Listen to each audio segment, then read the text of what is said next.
One of the ways that I want you to start to think about need is like a receiving station for the divine flow, receiving station for life. Need in itself, generally, even that has some kind of negative connotation in our culture, like don't be too needy. Oh, you have so many needs. It's like it has judgment in it. But I want you to start looking at and seeing need as a receiving station for the flow of life. The truth is that we have access to life and the divine flow, right? But we need our parents to help us hook up our system to be able to recognize that energy, that life force, that strength, that love, that will. Let's say it's the element of strength. Somebody as an adult has a very hard time feeling strong in themselves. Whenever they feel strong, there's some kind of self attack, there's some kind of insecurity. I shouldn't be strong, or I'm hurting somebody by being strong. We were modeling some kind of strength.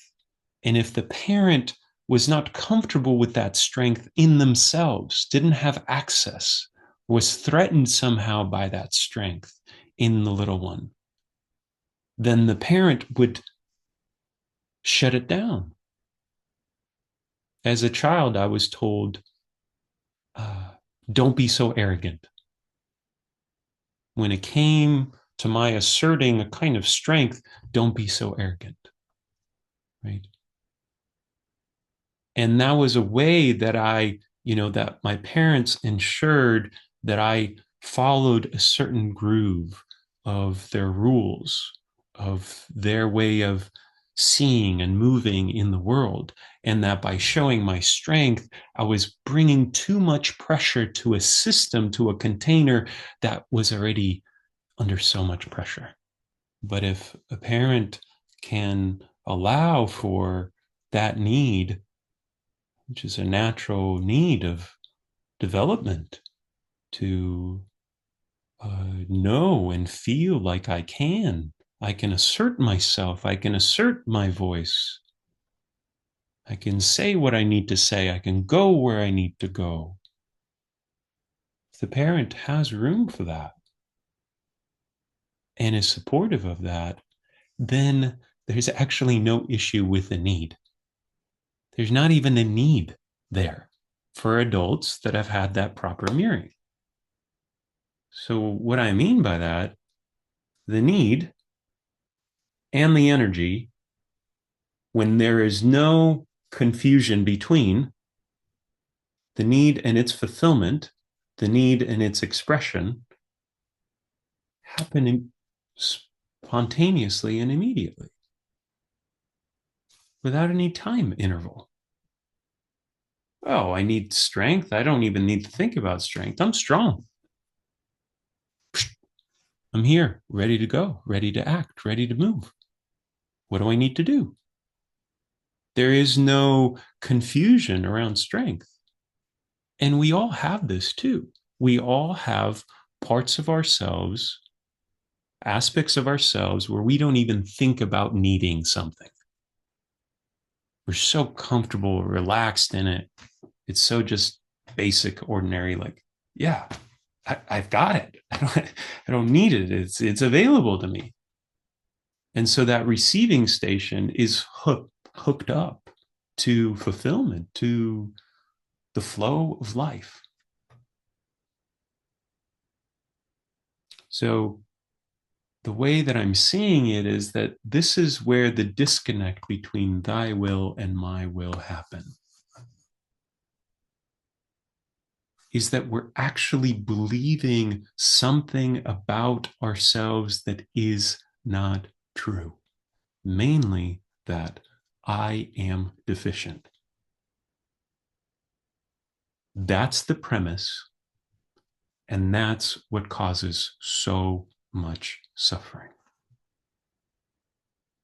And there's multiple ways that we can be hooked into that belief of I'm deficient.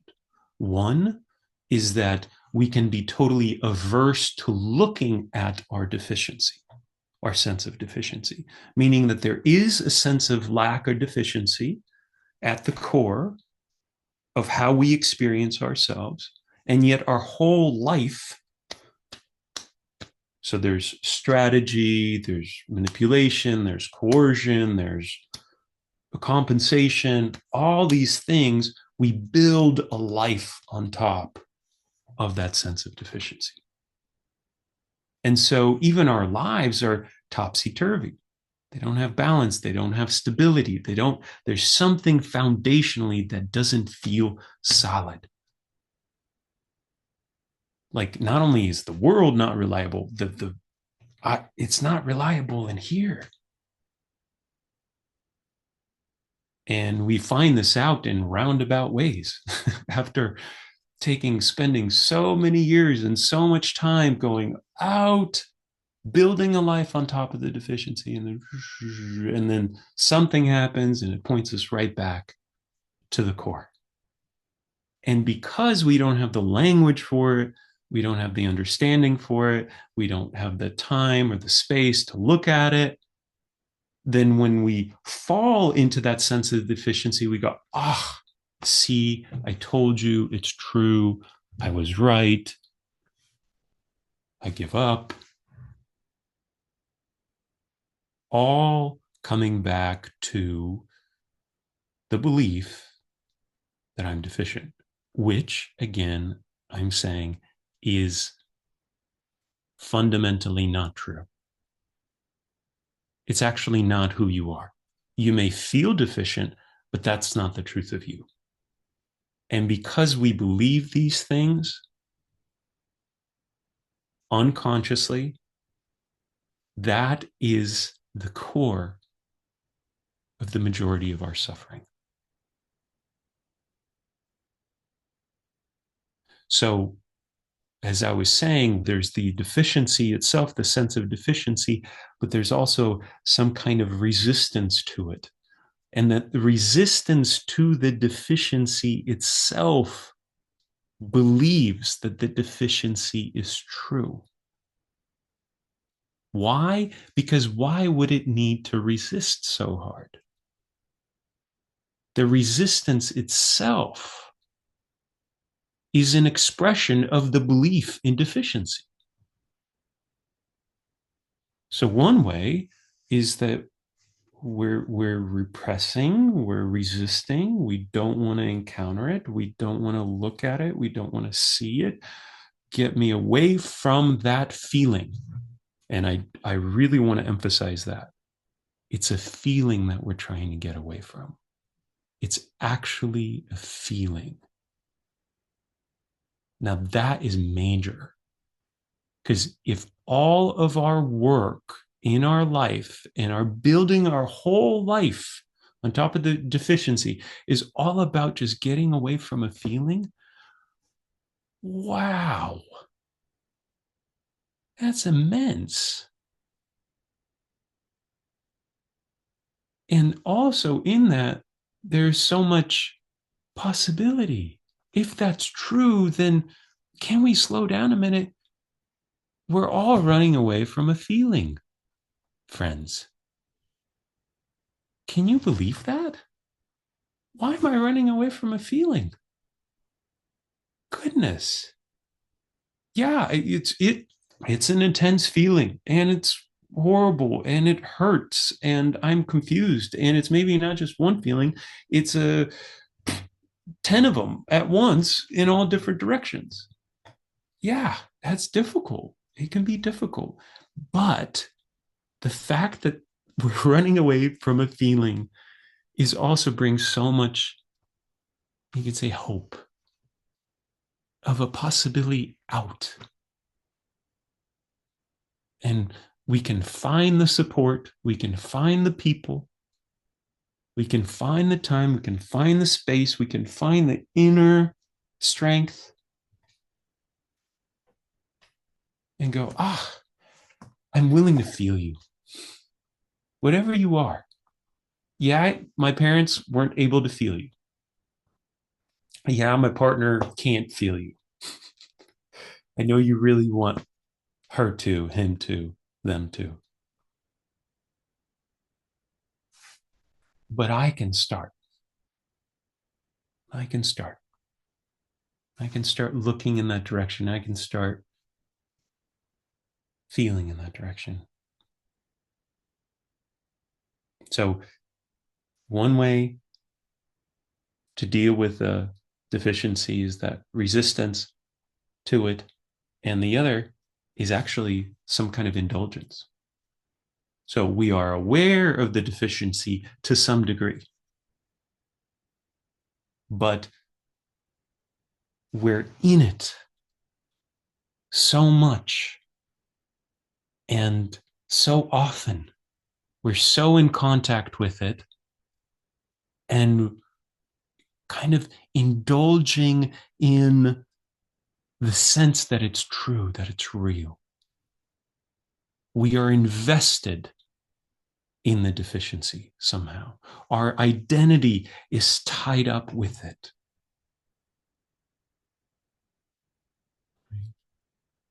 And that is equally untrue. Just like the resistance, which the resistance is an expression of believing in the deficiency, so is identifying and indulging the deficiency. That too is saying, see, my deficiency is true. And it's also understandable because some of our investment in the deficiency being true is also some kind of anger, some kind of retaliation, some kind of resentment at our parents for not being able to show up for them. So by holding on to that deficiency, I'm also saying, you really suck. And all of you who were participants in not showing up for me, you really suck. And see what you did. Now, that's okay. It's okay to even be upset about it. But if it's unconscious and hidden and in the background and running the show and running our lives and running our psyches and our bodies, then, uh, as we all know, that can cause immense suffering and grief.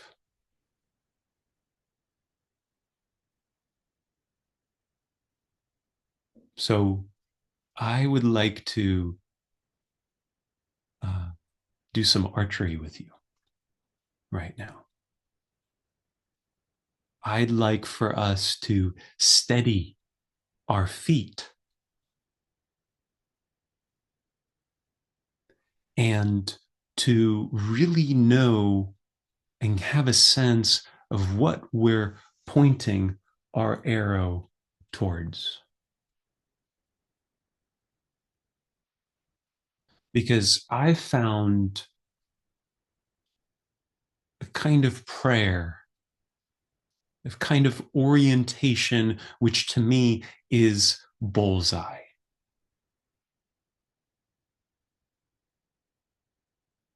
It's an arrow that faces Godward, but it pierces through all these places that I'm speaking of: need, deficiency, sense of separation, and into the core, into the truth of who and what we are. Um, a teacher of mine, Hamid, uh, known as Almas in his books. He wrote something when he was 28 years old. It's an article. And as I was reading that, I found a theme throughout it that sparked such an inspiration in me. And so I'm going to read you these statements. And I want you to really take them in, really feel yourself. It's not about the content of what I'm sharing, it's about the immediacy, it's about the aliveness, it's about this present moment, and you just letting it have its impact.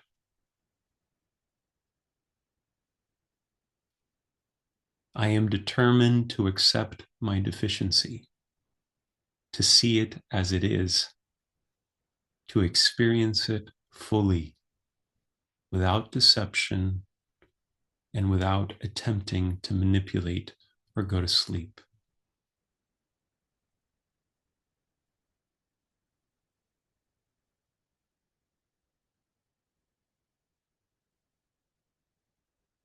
I will let myself feel empty, deficient. I won't attempt to fill it. I want to see the truth. I want to experience the reality of me. I refuse to manipulate. I want to wake up, regardless of how painful it is.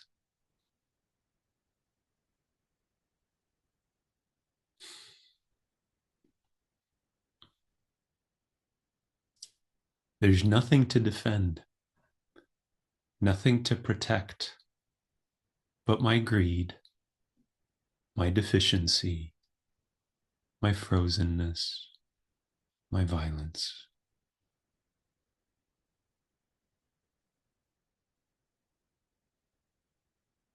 Total acceptance with the entirety of my being is complete death, is complete extinction of the manipulation of ego.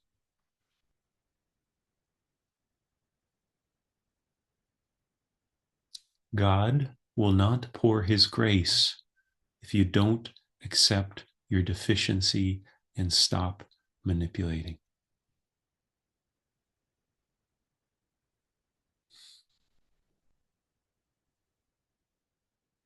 Accepting my deficiency is a state of fullness, a state of grace.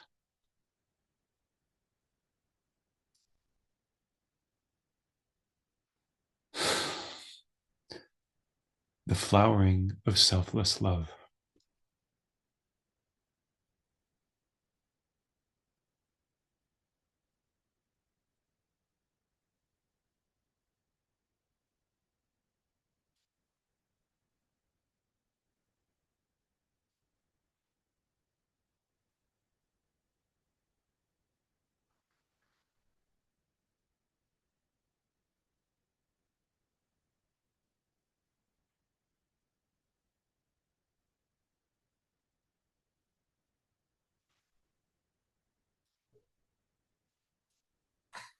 So, accepting our deficiency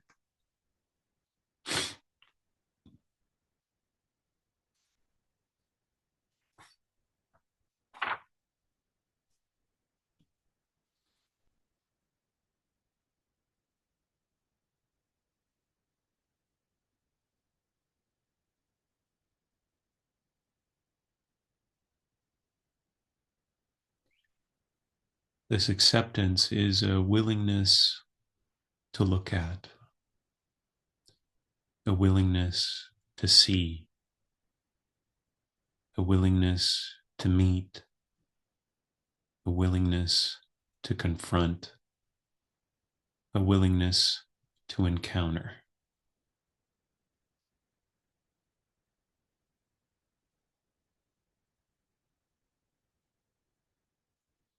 That sense of deficiency. not out of it's true. That's not what acceptance means here. Acceptance means that we're willing to come in contact with, to see it, to question it, to get curious about it, to get close to it. And this place is a place of immense power. This is where God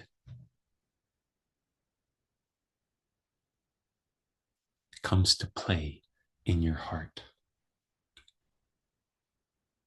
in your life, in your being. And what I'm saying here is not a one-time thing. It's not like you can hear this, okay, I'll accept my deficiency, done. I wish.